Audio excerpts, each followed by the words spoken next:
It's been 6 months now since sudden violent flooding nearly swept an entire Middle Tennessee town away. 20 people died in Humphries County, and countless businesses, they were left waterlogged, some damaged beyond repair. And the people there are still working to clear debris and to try to rebuild. But in the middle of all of that grief, there are some stories of ordinary people going above and beyond. Stephanie Langston is in Waverly tonight, speaking to one family who, even in their grief, is thankful for the kindness of strangers.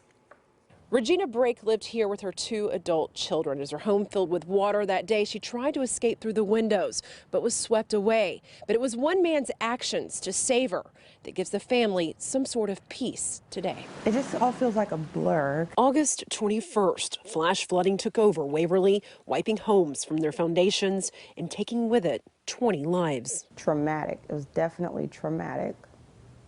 It's traumatic for everyone. Especially for those that lost loved ones like Kayla Brake. And when she went out the window, they got carried around the side of the house, and she went off behind Cash Saver. As her mother, 53-year-old Regina Brake, struggled to stay above water, she floated past Scott and Tracy Kilburn, who shot this video while stranded on top of their truck. And next thing they knew, Mom came floating by, and she said Scott jumped in without any hesitation to try to help Mom.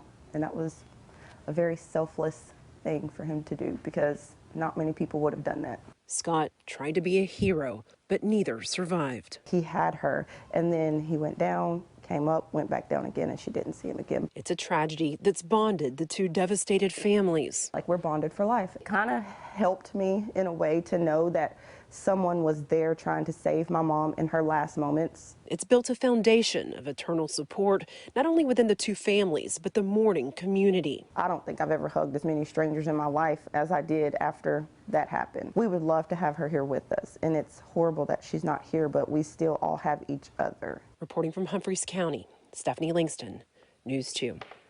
Also in Waverly, debris removal ends this Friday, the 25th. If you have curbside debris that needs to be picked up, call the City Hall at the number on your screen. If you live in Humphries County but outside of Waverly city limits, debris removal started today and piles that are already on the curb for pickup.